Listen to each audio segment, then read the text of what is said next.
As is our new custom, is we pray for a few people every Sunday. And so this morning we want to pray for a couple of folks. Just bow your hearts with me as we pray for them. Yes, Lord, we thank you that we can bring one another before you, that we can bring them before your throne of grace. And this morning, Lord, we want to pray for Jonathan. Lord, we thank you for him. We thank you for what you have done in his life. Lord, we pray that you continue to be with him, that you continue to help him to grow in his faith, that you will help him to become more and more like you each day as he focuses on you. We pray also for his physical needs, Lord. We pray for an income for him, Lord, that he will find employment for himself. And then, Lord, we pray for John. We thank you for John and what he means to us and his ministry among us as well, Lord. We thank you for adding him to this body. We thank you for what you have done in his life as well, Lord. And we pray also that you continue to work in him and use him to your glory. And then we pray for our brother Jan de Jong, Lord. Lord, we thank you for him also and what he has meant to us over the years, Lord, as he has also ministered amongst us. And Lord, you know the struggles that he goes through in his life, Lord. And as we get older, we struggle with various things, Lord, with health issues. And Lord, we know that he lost his dear wife, and it's really hard for him. The times of loneliness, and he misses her so much, Lord. We just pray that you be his comfort, Lord. Strengthen him in those times when he is lonely and he misses his dear wife. Strengthen him, Lord. And we also pray for our brother Tertius, Lord. We thank you for him and what you've done in his life. We thank you for using him in the Bible study, Lord, to minister to folks. We thank you for his ministry in the finances of the church. And we pray that you also just be with him and bless him in his business, that you will help him to become a better father, a better husband. And we thank you for the husband and the father that he is, Lord. But we know that we all can improve in those areas in our lives. And so we just bring these folks to you. We ask you bless them, that you will minister into their lives, Lord, and that you be gracious to them and merciful to them and kind to them. And we pray this in Jesus' name. Amen. So in the meantime, please turn with me to John chapter 12, and we'll be reading from verses 1 to 11. John chapter 12 and verses 1 to 11.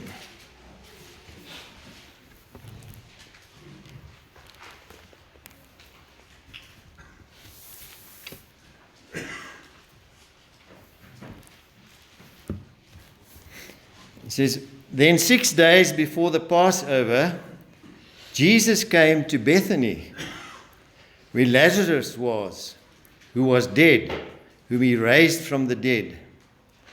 Then they made him a supper, and Martha served. But Lazarus was one of those who sat at the table with him. Then Mary took a pound of costly oil of spikenard, anointed the feet of Jesus, and wiped his feet with her hair. And the house was filled with the fragrance of the oil. But one of his disciples, Judas Iscariot, Simon's son, who would betray him, said, 'Why was this fragrance oil not sold for 300 denarii and given to the poor?' This he said, not that he cared for the poor, but because he was a thief and had the money box, and he used to take what was put in it. But Jesus said, Let her alone. She has kept this for the day of my burial. For the poor you have with you always, but me you do not have always." Now a great many of the Jews knew that he was there, and they came, not for Jesus' sake only, but that they might also see Lazarus, whom he had raised from the dead. But the chief priests plotted to put Lazarus to death also, because on account of him many of the Jews went away and believed in Jesus.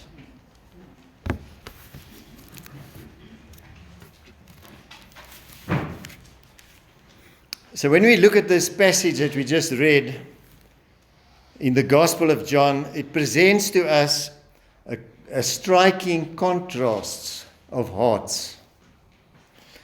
We see Lazarus, a living witness to Christ's power. Martha, serving the Lord with quiet usefulness. And then Mary, pouring out costly love at the feet of Jesus. And then Judas, hiding greed beneath religious language. And then the crowd stands with passive curiosity, drawn more by the hope of seeing another miracle than by true devotion to Christ. And then, of course, you have the chief priests, who were so hardened in their unbelief that they plot not only against Christ, but even against Lazarus. And so in this passage we see a room that is divided. In one heart there is devotion. In another, betrayal. In one person there is humble worship. And in another, proud resentment. And so the scene is simple enough.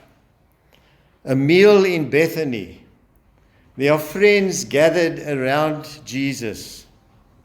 Gratitude is in the air because Lazarus is alive. It's a celebration of Christ's love and compassion. But the simplicity of the scene hides the depth of what is actually happening.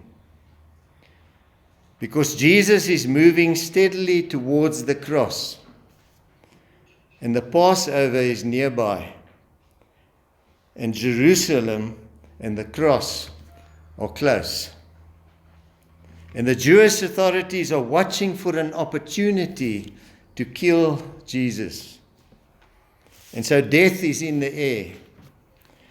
And yet so is life, because Lazarus sits at the table with Jesus as a living evidence that Jesus is the resurrection and the life. And then we see Mary. Mary acts. She doesn't give a speech. She doesn't offer an explanation. She simply brings the best she has and she pours it out on Jesus.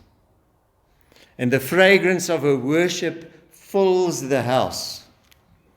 It's the fragrance of worship, of gratitude, of humility, love, and sacrifice. You see, she loved much because she had been forgiven much.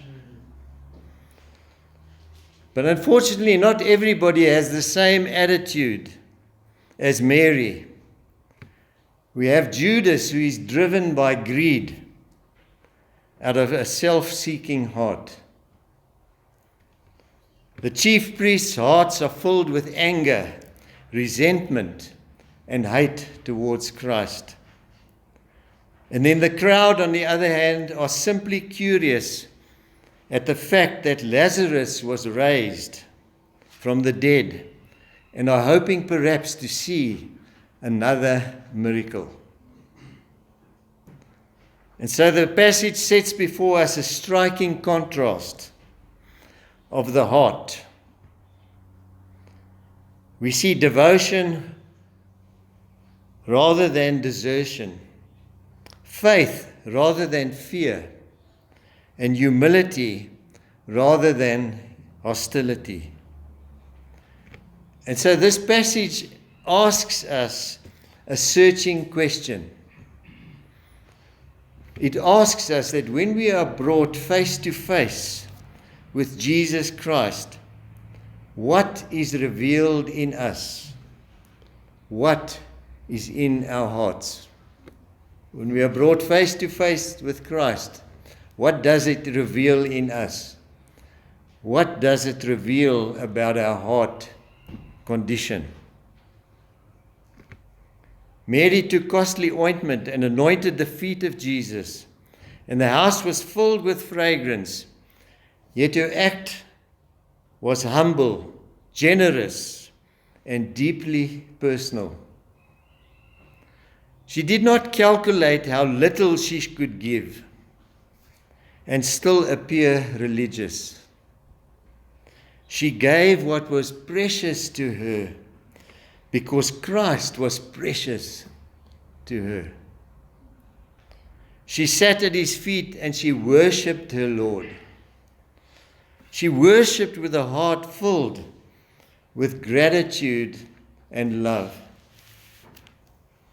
And when we gather Sunday by Sunday, what is our worship like? Do we allow distractions to move us away from true worship of our Savior? Do we have other things on our mind, making our worship weak and even disrespectful towards Christ? Are we perhaps worshipping half-heartedly, offering praise that falls short of the honor due to the King of Kings and the Lord of Lords? Or are we like Mary, giving our best in worship to Him? It is the least that we can do, because He gave everything for us, even His own life as a sacrifice for our sin. Turn to John 4, verse 23. John chapter 4 and verse 23.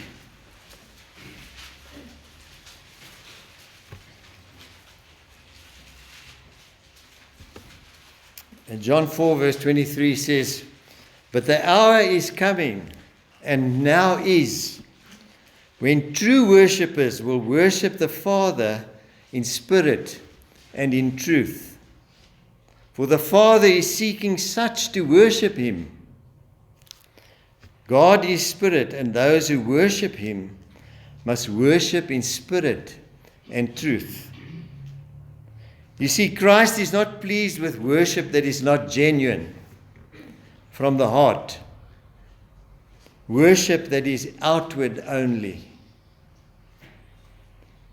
And then Isaiah 29, if you want to turn there, Isaiah 29, and we read from verse 13, Isaiah 29:13.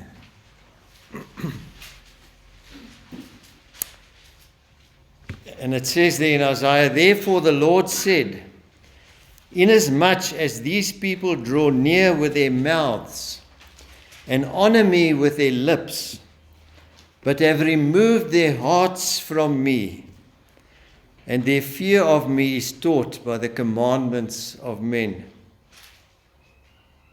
And so the question is, do we merely give lip service in our worship, having removed our hearts from Him?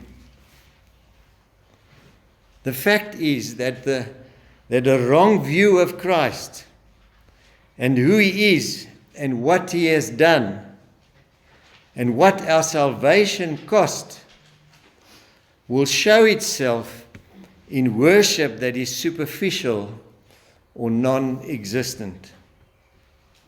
And so if you're a believer and have experienced the forgiveness of Christ, and your worship and devotion is weak,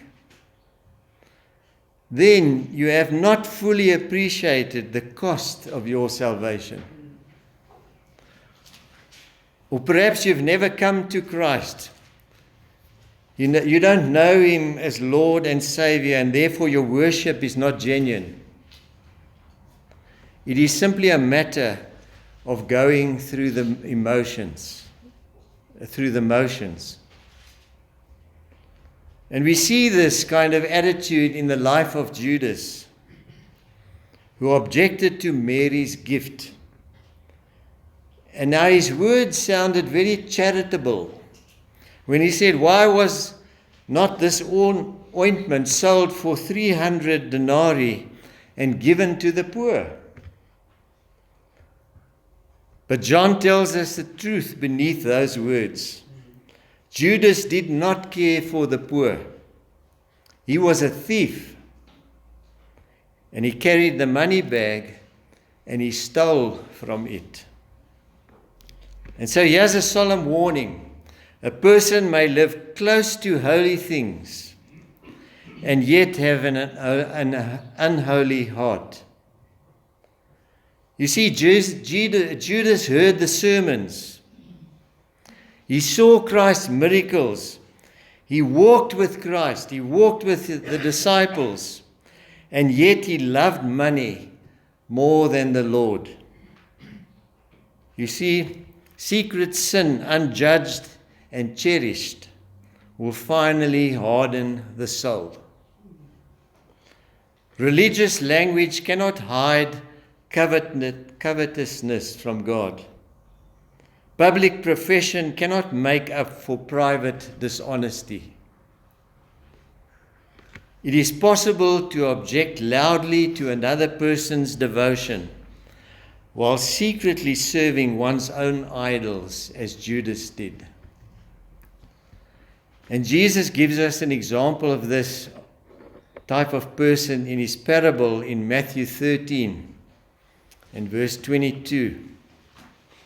Matthew chapter 13 and verse 22. And it says, "Now he who received the seed among the thorns is he who hears the word, and the cares of this world and the deceitfulness of riches choke the word, and he becomes unfruitful." And Judas was that kind of person. He sat under the teachings of Christ. He heard this parable, but it had no effect on him. And perhaps there are people here this morning who have heard sermon after sermon, been sitting under God's word year after year, but remain far from Christ and have no desire to worship Him as He deserves. And they are sometimes the ones who criticize those who worship Christ with all their hearts out of love and gratitude. And so this for us is a sobering warning. It is possible to speak the language of concern while hiding a selfish heart. It is possible to be near Jesus, to hear His teaching, to see His miracles, and still love worldly things more than the Master. You see, Judas had proximity without devotion. He had responsibility without integrity. He had religious language without a renewed heart. And so he objects to what he cannot understand because he does not share Mary's love for Christ. To a greedy heart, worship like that looks wasteful. To a self-centered heart, sacrifice appears excessive. To a calculating heart, love that gives itself away seems foolish. And so we must let this passage search us.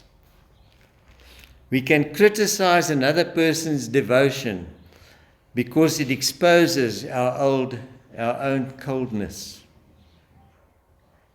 We can hide greed under the language of stewardship. We can disguise self-interest as moral concern. The question is not merely whether our words sound right, but whether our hearts are right before Christ. And so Judas stands in a terrible contrast to Mary. Mary gives what is precious to Jesus. Judas takes what is entrusted to him for himself. Mary's love fills the house with fragrance, but Judas's greed fills the story with darkness. And so John 12 leaves us with people gathered around Jesus, and each person reveals a heart. Martha serves quietly. Lazarus witnesses to the power of Christ. Mary worships. Judas criticizes. The crowd is merely curious. The chief priests conspire, and Jesus prepares to die. And so the question is, where are you and I in this room? Where are you and I in this room?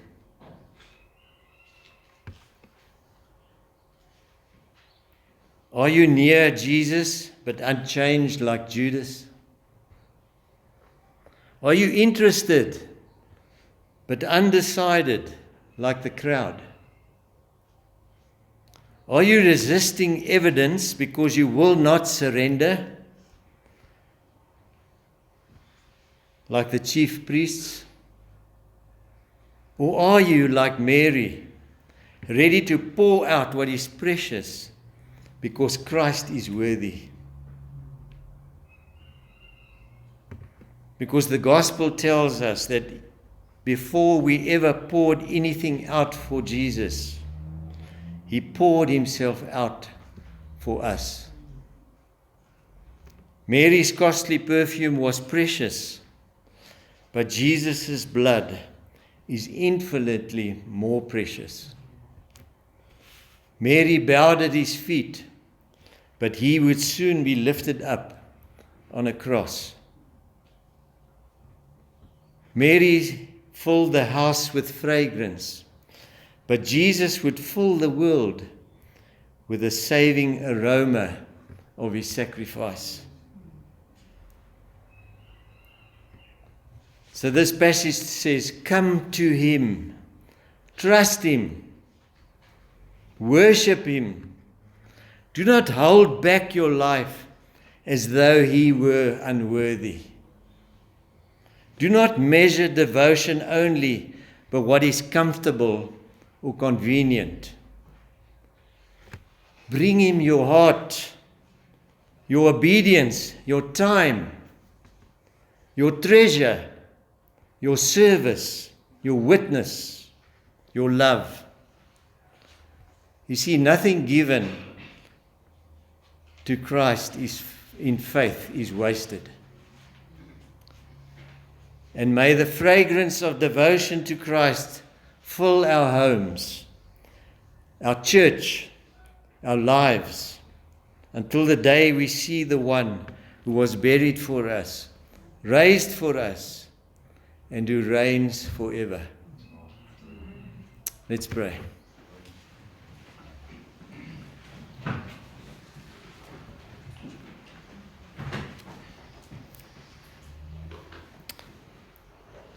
Lord Jesus Christ, we thank you that you poured yourself out for us in love and gave your life for our salvation.